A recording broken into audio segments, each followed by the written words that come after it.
La central de Canelles será una de las más importantes de todo el Ribagorzana, ya que su producción alcanzará los 233 millones de kilovatios hora anual. Con los altos inaugurados en esta zona por el Generalísimo, de los que aquí recogemos algunos de sus aspectos, se podrà producir hasta 1 milió de quilowatts. Darrere de les cròniques oficials, com la del Nodo, trobem la crònica real. Una història farcida de drames humans en una Espanya subjugada, pobra, trista i inculta, en què la fam era un mal endèmic. No podíem vindre més deixats, i més pobres i més pena, perquè tot això era pena de veure-ho, tal com venia. Els trataven com uns esclaus. Com els anaven a buscar a Andalusia, els portaven, els diuen que ganarien tant, els viatges pagats i tot, i arribaven així i els pagaven la meitat. No porten sabates, porten els peus lligats, papers de diari, amb una corda, i d'aquella manera treballaven allà. Quan jo arribava al meu destí del magisteri, al poble de Durró, tinc la sensació que he tirat 4 o 5 segles enrere i que estic a l'edat mitjana. La gent no ha vist mai un cotxe. Es va passar directament del transport amb mulos als camions. Primerament, teníem la botiga on portaven el material i teníem un puesto petit, reduït, que només hi cabíem 3 persones. Ni camilla ni res de tot això. Trabajé en la central pues cargando muchos vagones de escombros. Muchos accidentes, 56. Los 9 años que estuve yo allí, 56 cayeron. Va ser de mala sort que una fusta, no sé el que hi ha dins la fusta, va ser molt forta i em va sacar la fusta de la mà i va caure la mà a dins de la tupi. Estaven aplastats per les roques i un d'ells tenia una roca amb una cama i els vaig tindre que tallar, com que la tenia desfeta, triturada, hi havia la cunya allà a la vora, vaig agafar d'això i dic a veure si podem salvar alguna cosa d'aquí. I dels 2 n'hi vaig poder salvar un. Me venien moltes nits, però quasi nit pel tal nit no. Escolta, juez de paz, sí, ja pot vindre que s'ha matat fulano, s'ha matat un senyor, s'ha matat 2. Iba siempre a misa y recuerdo tantos entierros de tantos hombres.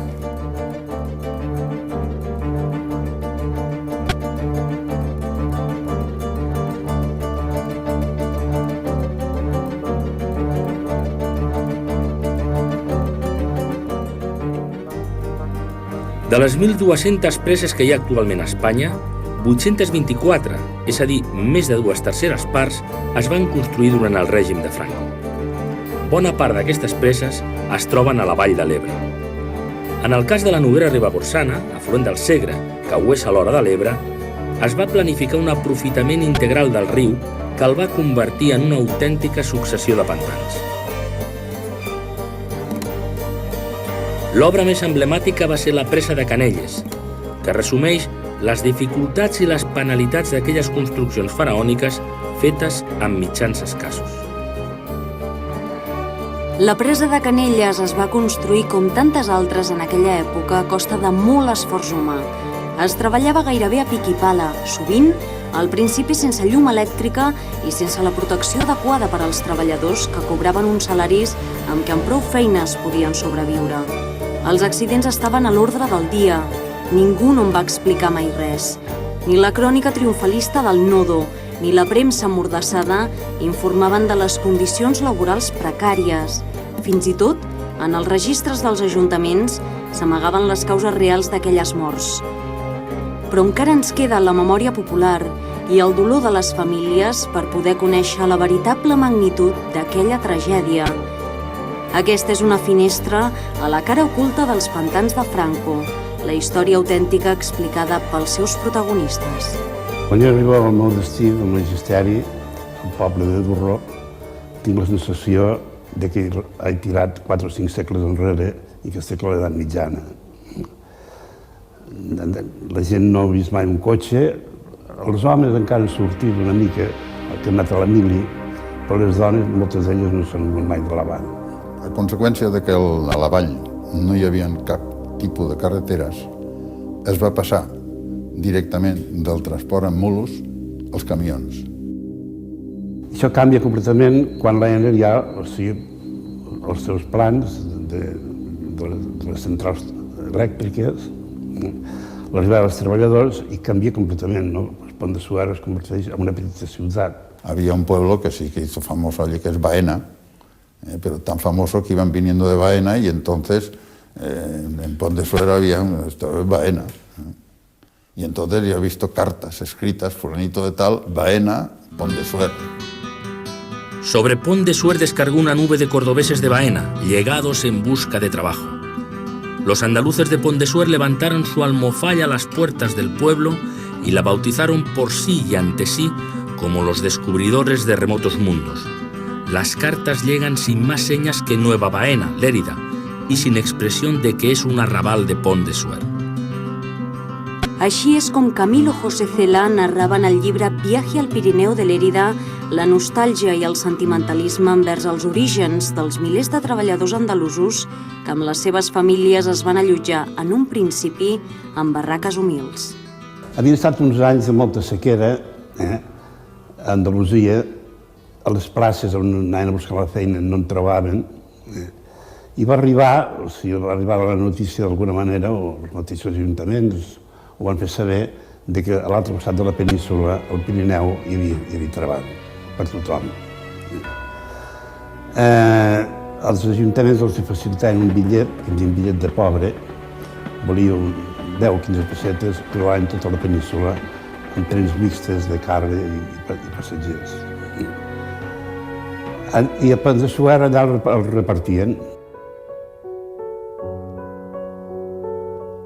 El 1945, que és conegut a Baena com l'any de la fam, era un poble andalús, com tants, enfonsat en la misèria i en la incultura tradicional, submergit en una de les regions més pobres i desemparades de l'Espanya trista dels anys 40.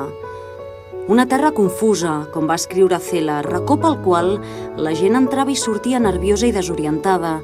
La gent moria de fam pels carrers. El primer gran corrent migratori que hi va haver va anar cap al Pont de Suert, a Lleida, a mitjans de la dècada dels 40, però va durar gairebé 20 anys, fins a l'acabament de les obres de la Noguera Ribagorçana. Per aquell temps, la població de Baena ultrapassava els 25.000 habitants i va quedar reduïda a menys de la meitat. Avui, gairebé 6 dècades després, la població torna a acostar-se als 20.000 habitants. Espanya va quedar arrasada i sumida en la misèria després de la Guerra Civil.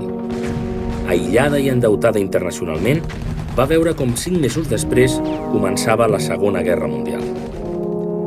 Van ser uns anys crítics en què escassejaven els aliments, es feien llargues cues per comprar amb les cartilles de racionament, no hi havia feina, les famílies lluitaven per sobreviure. Hi va haver restriccions energètiques importants perquè també escassejava l'electricitat. A aquestes condicions de vida penoses s'hi va sumar una sequera persistent. La situación en España entonces era en Madrid, faltaba la luz, se quedaban, no sé si había restricciones toda la semana y un día a la semana lucían los letreros eléctricos esos de neón, los escaparates tampoco tenían que estar cerrados, o sea, apagados.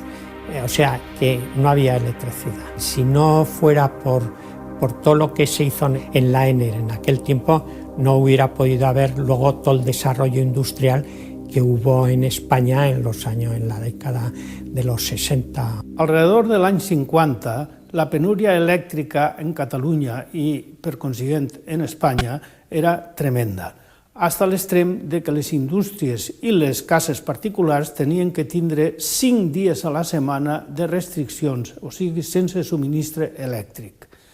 Però gràcies a l'empenyo i a la visió de don Victoriano Muñoz, que va emprendre les obres en el Noguera Ribagorçana i les va acabar, gràcies a això, al cap de 10 anys ja s'havia resolt aquesta problemàtica i 5 anys després, en realitat ja es va poder hasta exportar energia a França. L'enginyer lleidatà Victoriano Muñoz Oms va ser el fundador, el cervell i el motor de l'Empresa Nacional Hidroelèctrica Ribagorçana, ENER, que sota la tutela de l'Institut Nacional d'Indústria, l'INI, a marxes molt forçades, va dur electricitat a Catalunya i Aragó. Ell mateix, durant la República, havia dut a terme un pla d'obres públiques per Catalunya molt ampli. El pla de la companyia Ener era molt ambiciós. Construcció de carreteres en unes comarques sense accessos, gairebé desconegudes, i grans obres hidràuliques per aprofitaments energètics, regadiu i proveïment d'aigües.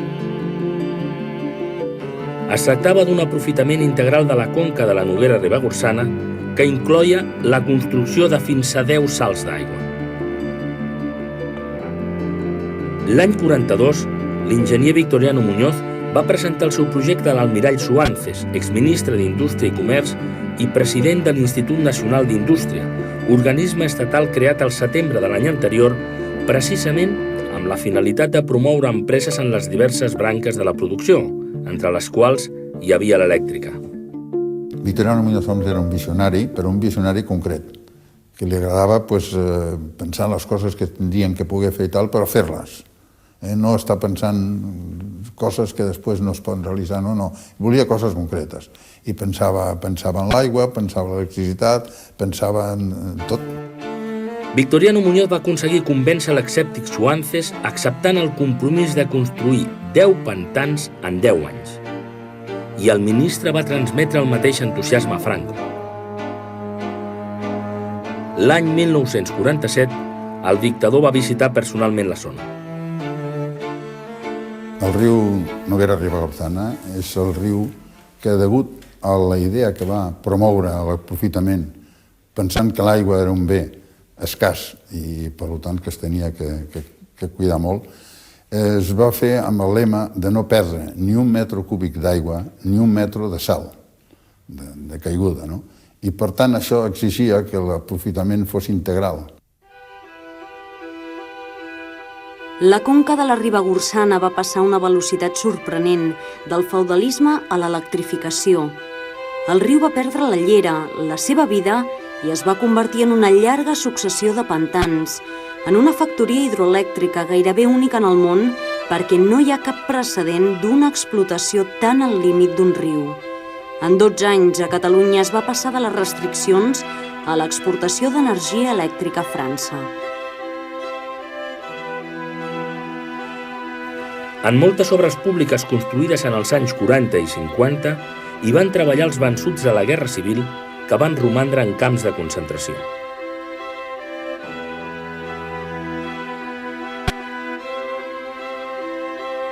Una de les obres que va absorbir més presos va ser el canal del Baix del Guadalquivir i per això va rebre l'apel·latiu del Canal de los Presos.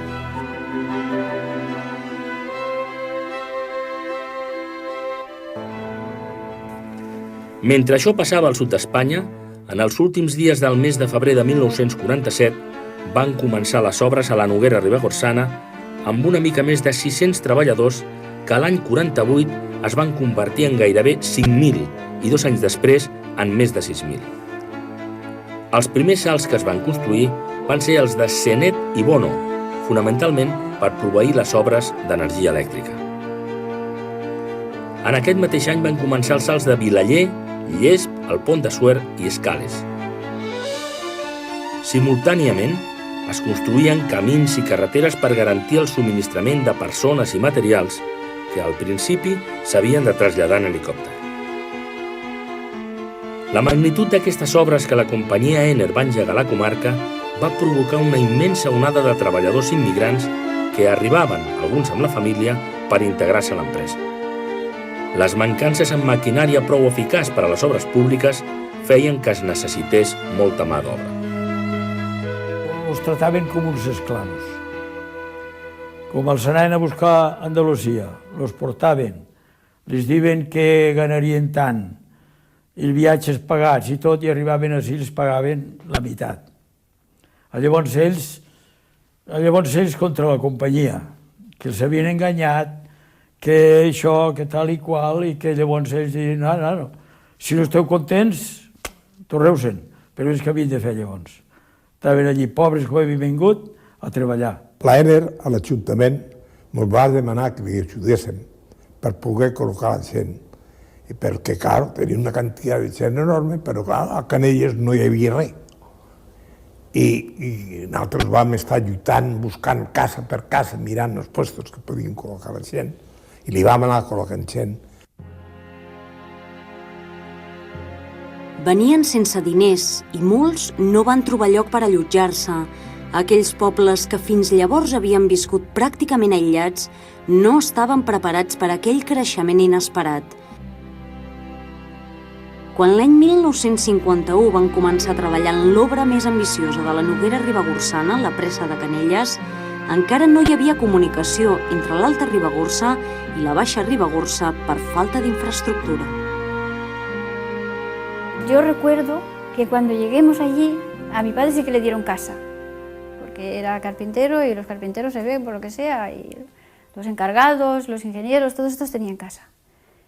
Pero tenía muchas amigas que venían conmigo y vivían en un corral, en bodegas de las casas de los pueblos, en cabañas de los campos, por todas partes había familias, por todas. Yo recuerdo eso muy fuerte. Y después el hambre que pasaban las niñas, que iban a la escuela y no tenían nada para comer, mal vestidas. Bueno, ¿para qué? Y eso a mí me hizo mucha pena. Mucha pena. Aquello es que me marcó para toda la vida. Iba a lavar al río, me tenía que llevar mis niñas, que yo lavaba y ellas se metían en el río, un río tan peligroso, se ponían chorreando. Mucho pasamos. Él pasó trabajando y yo también, a los 9 años. Al invierno hacía mucho frío, allí el río estaba helado, teníamos que llevar la ropa en agua caliente, teníamos que llevar un cubo de agua caliente y llegábamos allí al río y teníamos que con una piedra romper el hielo para poder meter las manos, para poder lavar. Y llevábamos un cubo de agua caliente tapado con un trapo para que no se enfriara, para ir metiendo las manos. Lo que va fer l'empresa Ener a Canelles, va muntar una residència, va muntar una iglesia, va muntar una escuela, va muntar un cuartelillo de la Guàrdia Civil. Automàticament, la gent en els propis materials de l'obra van anar agafant totxanes, ciment, xers, fusta, i es van anar construint les seves pròpies vivendes. Les seves pròpies vivendes en molt males condicions, però d'alguna forma ja havien millorat les condicions de les vivendes que havien arribat, que vivien en pallers, vivien en corrals, vivien on se podia.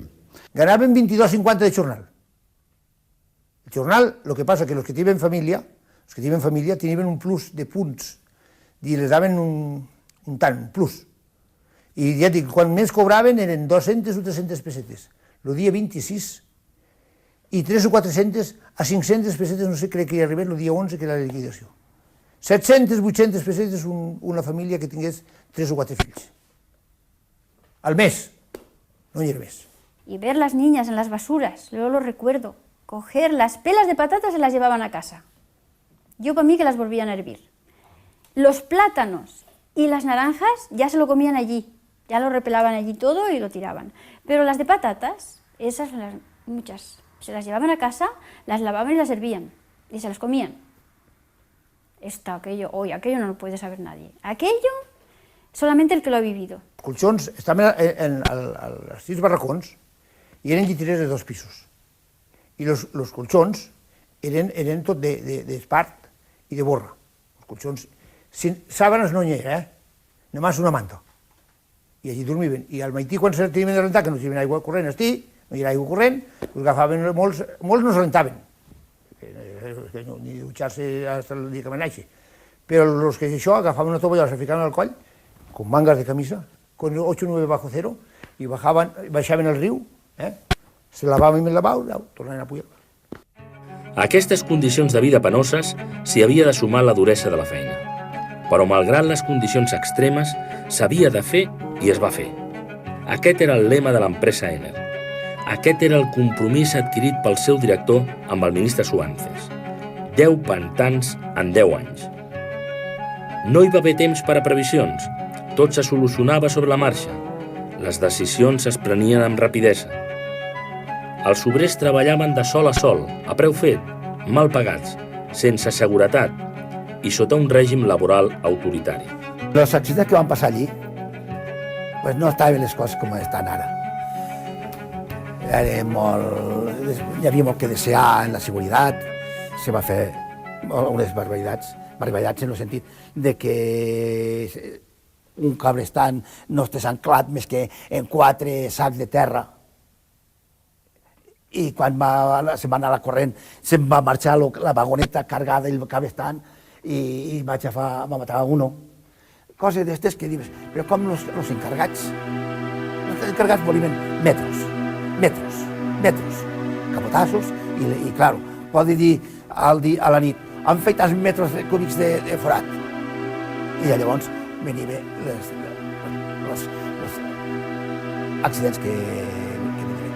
Hi havia accidents que potser s'haguessin pogut evitar. I alguns arribaven i tornaven a marxar ja. Ja no aguantaven així. Ya, tal como había marchado. Trabajé en la central pues cargando muchos vagones de escombros. Nos echaban a tres escombreros, nos echaban 40 vagones de escombros para sacar de la central afuera al río. Cuando había mucha piedra pues los cargábamos pronto, los vagones. Pero cuando el otro relevo había cargado las piedras y nosotros ya teníamos que cargar la pala, entonces nos venía bien larga la jornada. En la memòria dels que hi van treballar queda l'enginyer Kau. Herr Wilhelm Kau era un alemany que va ser responsable de la presa d'Escales i després de la de Canelles. Segons Pere Figueres, administratiu d'Enner, el senyor Kau venia de l'organització Tort, promotora de les autopistes alemanyes en els anys 30 i posteriorment constructora de les defenses alemanyes de Normandia davant del desembarcament aliat. Tots coincideixen a dir que es tractava d'un home autoritari, exigent i sever. Ningú en aquelles comarques no ha oblidat el seu nom. Era un alemany que era exiliat nazi, Wilhelm Kau. Aquest home, aficionat a la fotografia, suposo, amb una càmera, amb teleobjectiu, fer una foto del fumador i el dissabte, quan anava a cobrar amb el setmanal, a dins els sobres treballa la fotografia i que li havien descomptat el temps que no havia treballat. Sempre tenia les oficines de cara a la presa. Des de la ventana de l'oficina d'ell veia tots els treballadors. I un dia un treballador va marxar, que li feia mal l'estómago, va marxar de la feina i ell lo va retratar. I li va dir l'enginyer Kau, tal dia, tal hora va estar tantes hores a fora del treball. Diu no, i li va ensenyar a retratar, diu té. Diu, llavors no ho podré negar-ho perquè és veritat. I llavors, despatxant, ha vingut la presó. Lo va ficar allà a una serra, picar allà una roca, ell sol. I llavors, la papeleta i el carrer. Aquesta era la d'això que hi ha. Així n'hi van anar molts al carrer. Treball dur. No li agradava que un home estés 10 minuts parats en un puesto sense fer res. Es notava que ell venia, no sé, que tenia algunes coses perquè ens donàvem compte, els que anàvem, i de quan en quan tenim que parlar coses i tal, que totes les oficines d'obra que posaven i que estava ell, entraves per l'oficina general, al final de tot estava el seu despatx i el seu despatx sempre tenia una porta d'escape per darrere. Se comentava si ara tenia un passat nazi, inclús que si havia estat en fortificacions com a enginyer a Stalingrado. I aquest home era una persona molt dura, d'un caràcter molt fort, inclús diu que era molt fort fins als seus propis fills. El meu pare, que ja treballava a Canelles, cada dia li portava d'una vaqueria de Camporrells, li portava 5 litres de llet, devien, com alemans que eren, deurien consumir moltíssima llet, quan altres, el de consumir 5 litres era impensable. Havia sigut coronel de l'exèrcit alemany, hi havia sigut de l'organització tot, que van ser els que van fer la muralla de l'Atlàntic. I ell me contava a mi, perquè teníem bona relació, em contava a mi que ell s'havia salvat de casualitat, perquè estaven a punt de nombrar el general i es va acabar la guerra.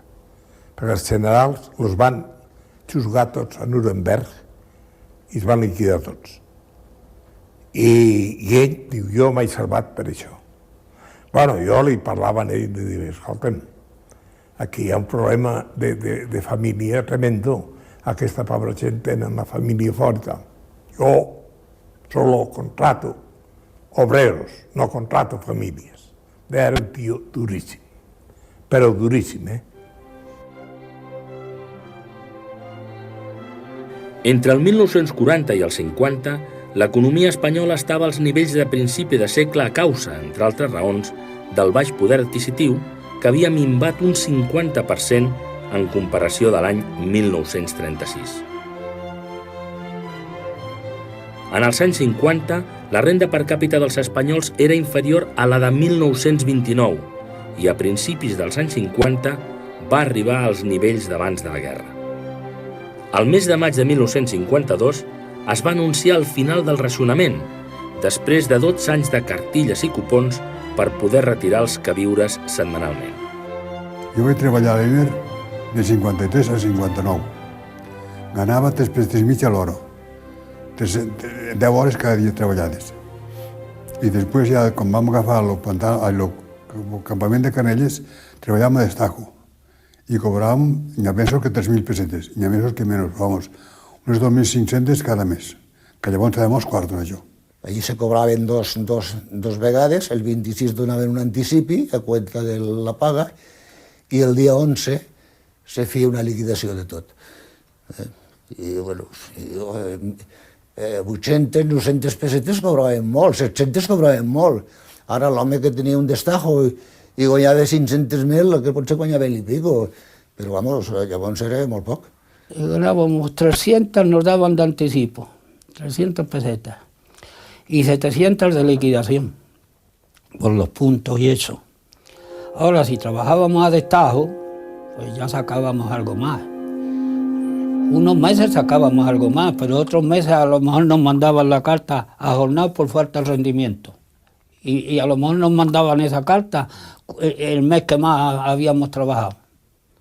Y mira, y así teníamos que aguantar. En aquestes condicions de vida tan dures, en què escassejaven els aliments, mancava la higiene, perquè tampoc no tenien aigua corrent, no hi havia calefacció i les temperatures eren extremes, als més febles els resultava ben difícil sobreviure. Molts nens van morir gairebé al néixer o al cap de pocs anys de bronquitis, pneumònia, meningitis o col·lapse cardíac, perquè gairebé no hi havia assistència mèdica. I a més, s'hi ha d'afegir que vivien prop de les obres sense cap tipus de seguretat. Primerament, teníem la botiga on portaven el material i teníem un puesto petit, reduït, que només hi cabíem 3 persones. Ni camilla ni res de tot això. I res més, no teníem res més. Alcohol, potó, yodo, y no sé si había aspirina, sí, eso sí. Los barrenos los veíamos como subían para arriba, boom, bajaba todo de piedras. Parecía que nos iban a caer encima, pero no nos llegaban. Y los túneles igual. Cuando barrenaron los túneles, yo lo viví todo eso, ¿eh? Todo. Oh, fue espantoso.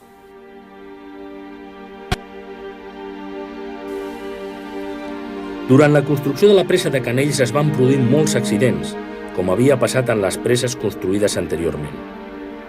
Però cap de les defuncions ocorregudes en accidents laborals va quedar reflectida com a tal en els arxius dels ajuntaments de Camporrells i sobretot d'Estopanyà, on molts van ser enterrats.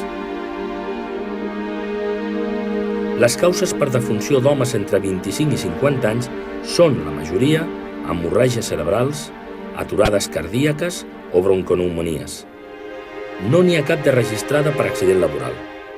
Des del principi fins a la fi de l'obra, només en aquesta presa es comptabilitzen en els records dels seus protagonistes entre 30 i 56 morts, a més d'incomptables accidents en què es van perdre mans, braços o cames. En els primers anys hi havia accidents gairebé cada dia. El primer que va passar a Canelles va ser el més greu, no l'oblida ningú. Encara que hi ha versions diferents, tots coincideixen en el fet de que hi van morir com a mínim 4 treballadors aquell dia. Muchos accidentes, 56. Los 9 años que estuve yo allí, 56 cayeron. En el primero que cayeron 4 cayeron. Pues se quedó uno colgando, con una pierna colgando.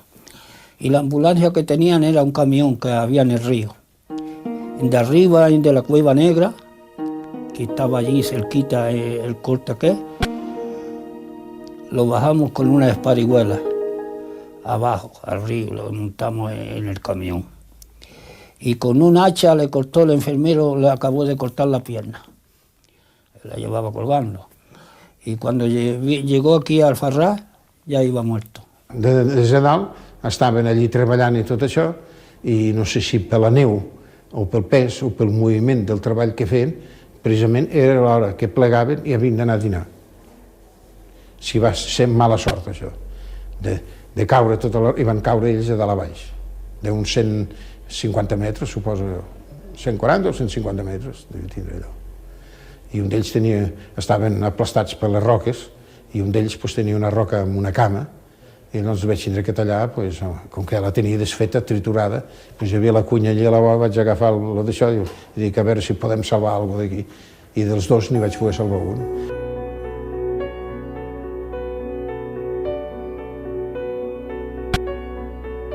Iba siempre a misa y recuerdo tantos entierros de tantos hombres, no se acababa nunca, tantos hombres. Y los pobres, cuando alguien hablaba decía, que no estamos aquí en una fiesta, callar. Y ellos llevaban un dolor cada vez que se accidentaba un compañero, bueno, lo sentían mucho porque estaban muy unidos. Tot el temps que es va fer el Pantano vaig ser juez de paz, 7 anys. Juez de paz d'Estopanyà. I, escolta, que no em deixaven dormir tranquil. Me venien moltes nits, però quasi nit pel tal ni no.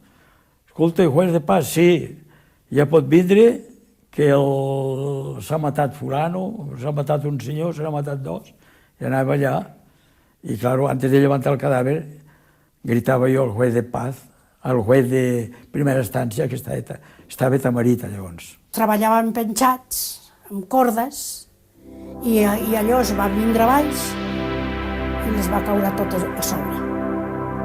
Però el que a uns les va agafar pel peu, per el braç o per el cap, i a los que les va agafar el cos sencer, pues aquests els va aplastar. Tampoc hi havia maquinària per treure aquelles muntanyes de terra i pedra que caïa. Hi ha molta feina perillosa, molts treballs, perquè estan penjats, estan fent pous de molts metres i han d'estar lligats i penjats. Estava encarregat de fustes. Baixar per ja la feina, un poc en començava pels altres treballadors, vaig treballar a la màquina per preparar-s'hi. I, clar, va ser de mala sort que una fusta, no sé el que hi ha dins la fusta, va ser molt forta i em va sacar la fusta de la mà i va caure la mà a dins de la tupi. Durant 8 anys, des de mitjans dels anys 40, hi va haver una aferrissada lluita guerrillera antifranquista, els anomenats maquis, la majoria militants comunistes que sobrevivien en zones rurals. La comarca de la Ribagorça, situada entre els Pirineus lleidatans i els Pirineus d'Osca, era una zona estratègica que servia tant de porta d'entrada a forces organitzades a França com de sortida per als republicans que intentaven fugir. Per això, la zona estava fortament custodiada per l'exèrcit i la Guàrdia Civil i era necessari tenir un salvaconduit per poder creuar la frontera. El salvoconducto de frontera era un document necessari per accedir a la zona que s'havia definit com a imprescindible i que estava a prop de la frontera. Llavors era per assegurar-se de que les persones que anaven allí eren persones que no corria cap risc, que o fugiren o fossin maquis o una cosa semblant. En fi, era un document que no tenies més remei que de traure per anar, en aquest cas, a treballar a Pont de Suert. La Guàrdia Civil estava perfectament informada que era cadascú dels seus antecedents, però encara regia el salvoconducte de fronteres que en deien. Llavors, com que els seus llocs d'origen, Andalusia sobretot, els havien tingut que havia fet la Guàrdia Civil havia enviat còpia a la Guàrdia Civil de Pont de Suert. La Guàrdia Civil també tenia més o menys controlada la gent que vivia allà, els que, per dir d'alguna manera, estaven fitxats i els vigilaven. Jesús i Antonio Vindel eren germans i pertanyien a una cèl·lula comunista. Van treballar de conductors a Ener, transportant els treballadors des dels pobles fins a la zona d'obres de la presa de Canelles. No van passar desapercebuts, per bé o per mal, tal com passà amb l'enginyer alemany Kau, es van convertir en una llegenda que avui encara és viva.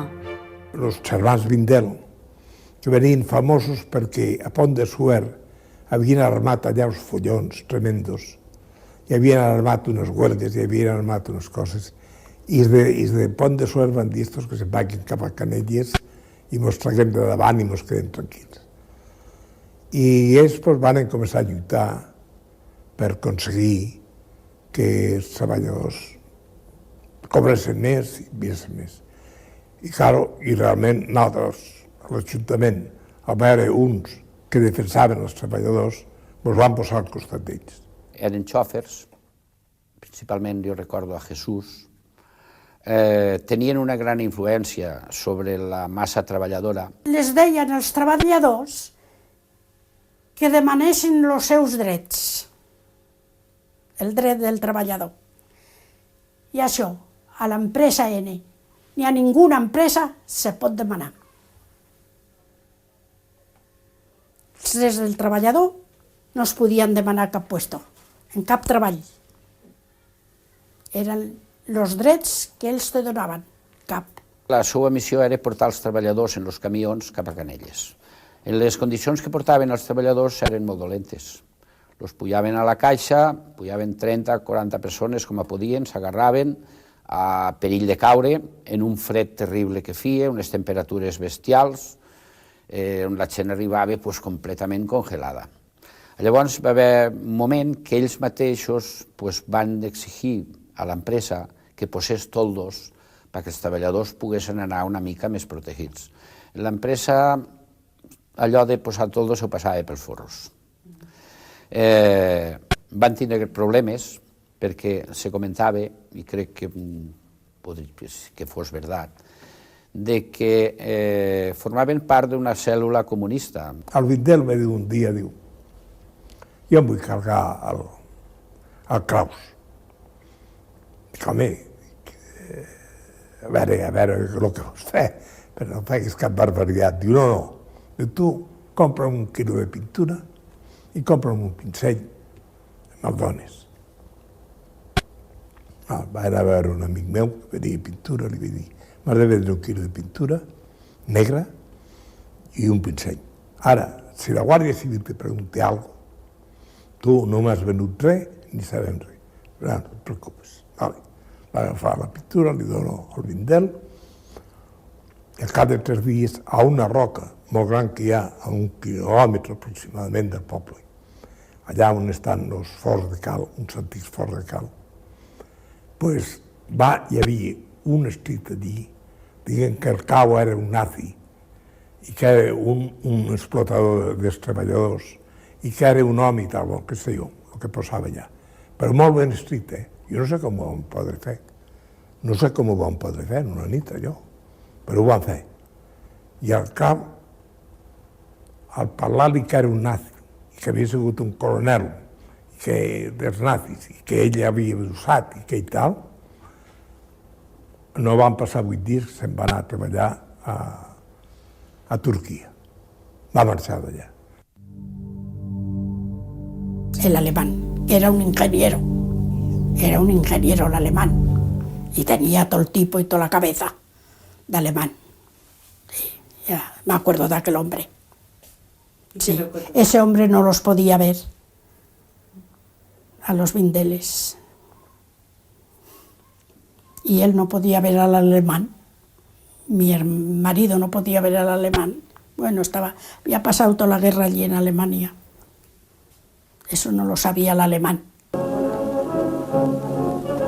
La central de Canelles será una de las más importantes de todo el Ribagorzana, ya que su producción alcanzarà los 233 milions de kilovatios hora anuals. L'any 59 jo no soc mestre ja, no soc periodista, treballo per la Català, i m'envien a la inauguració d'una de les preses més importants de la zona que és la de Canelles. Vam anar amb un grup de companys, tots de Barcelona, i el dia de la inauguració hi havia un dinar dins de la central està excavada a la roca, i assistia el Franco, les autoritats de Lleida i d'Osca, perquè la franja, o sigui, el riu fa de frontera entre Aragó i Catalunya, i estaven alguns companys xerrant, i se'ns apropa una persona molt enterada. Bé, aquell home ens va dir, i quants gent va morir així? Molta, no ens va dir la xifra. Van quedar molt impressionats, no? Van fer les coses molt malament. Cuando vino Franco, pues esa niña tenía 2 años y fuimos a verla, a ver a Franco. Uy, me gustó mucho, ¿eh? Echamos todo el día, pero nos gustó mucho, a mí me gustó mucho, porque luego de ver yo toda la carretera llena de todas las clases de uniformes que no las había visto nunca, aquellas señoras también puestas, la mujer de Franco, su hija, sus amistades y Franco iba vestido todo de marrón con un sombrero, no iba de uniforme. Y estuvimos allí en la puerta esperando que saliera, porque allí comieron una de flores, 2 hileras de flores que no las había visto yo nunca, aquellas clases de macetas de flores tan guapas.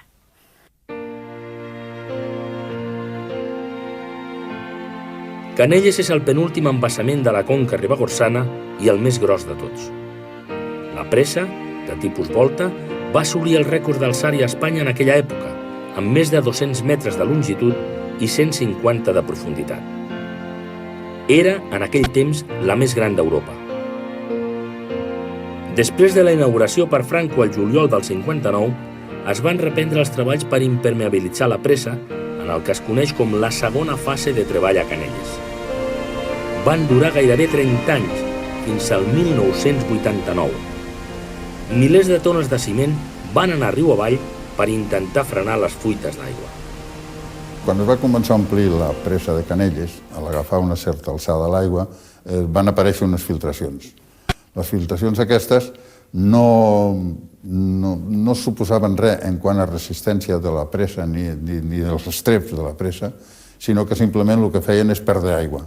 I clar, l'aigua no ens interessava que es perdés, i a més, com que era una zona, la zona aquesta càrstica, que pot ser uns forats bastant importants, doncs es perdia una quantitat sensible d'aigua, no? Acabada la presa de Canelles, Enner va enviar molts treballadors a altres zones d'Aragó per construir els pantans de Mequinensa i Riba-roja, també amb moltes pèrdues humanes. Tenía un hermano mayor y este hermano mayor, cuando tuvo 16 años, pues mira, tuvo la suerte de poder entrar en aquella época en oficinas, en mayoría, y pues allí ya desarrolló su vida. Después, por desgracia, ya casado, fue trasladado a Mequinenza, de Mequinenza a Riba-roja de Ebro, y allí, en un accidente laboral, perdió la vida en una explosión. Pèrdues humanes i conseqüències socials importants. El pantà de Riba-roja, a l'Ebre, és el que va provocar més desplaçaments de persones. Les seves aigües van cobrir l'antiga vila de Mequinensa, que tenia 3.500 habitants, i el poble de Faió, on vivien més de 1.600 persones. Va inundar també la major part de les mines que sustentaven l'economia de Mequinensa. Anys després, encara a la Noguera Ribagorçana, queden algunes incògnites per resoldre. Se sap que el massís pirinenc pot exercir una influència clau en el canvi climàtic. No obstant això, no s'ha estudiat el cost ecològic que ha suposat la construcció dels grans embassaments als Pirineus. El canvi de règim hidrològic, que ara depèn del desembassament de les aigües regulades, ha alterat l'ecosistema aquàtic. Pel que fa a les conseqüències socials, unes 4.000 persones van ser desallotjades de les seves llars i 30 pobles van quedar deshabitats. Entre 8.000 hectàrees i 9.000 de fons de vall, amb boscos, prats i camps de cultiu, van quedar inundades. Blancafort va quedar cobert completament per les aigües de l'embassament de Canelles. Tragó de Noguera va ser engolit per les aigües del pantà de Santana. Finestres, Fet, l'Estall, Montfalcó i Montgai van ser abandonats per la gent que els habitava perquè les seves terres de conreu van ser negades per les aigües de Canelles. A Finestres, quan van fer el pantano, la gent se'n va tindre que anar, perquè totes les terres que eren més bones, tota la terra que era més productiva, la va pillar el pantano. I llavors ja no els interessava, no podien viure a Finestres. Se'n va tindre que anar, les van anar tots. A Finestres se visquiva de la terra que se cultivava de cereal, d'ovelles i craves, de vinya i d'olivers.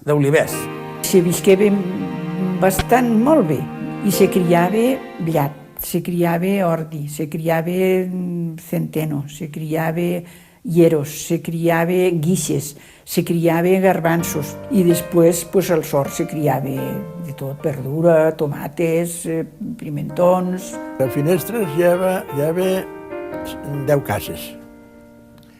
I en 10 cases hi va arribar a estar 70 persones.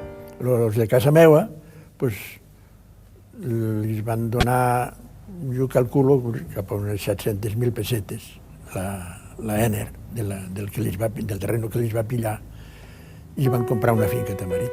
La terra la van tassar a 25.000 pessetes l'hectàrea. Van marxar tots de Finestres en un plaço d'un any. Un any per estiu, un any. Els uns estan al Belda, altres estan a Lleida, altres estan a Binefa, altres estan a Barcelona i altres estem a Tamarit. El drama no acaba en els pobles abandonats o inundats. El Congost de Mont-rebei, un massís muntanyenc situat entre la presa de Canelles i la del Pont de Muntanya, és l'únic que queda verge en tota la comarca de Ribagorça. El riu, que abans era mitjà de vida gràcies a la pesca abundant, anguiles, truites, barbs, madrilles, ja no té res per oferir, és mort. Les abundants terres fèrtils que existien a la ribera ara estan cobertes per una capa de sediments gruixuda.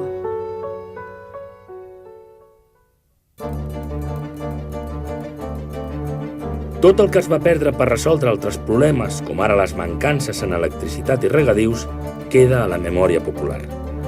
I de manera especial, el reconeixement a aquells homes esforçats i a les seves famílies que van fer possible, amb mitjans materials escassos, aquelles obres faraòniques en la meitat del segle XX a la Noguera Ribagorçana, al Cinca, a l'Ebre, al Duero, al Tajo i a tants altres rius d'Espanya.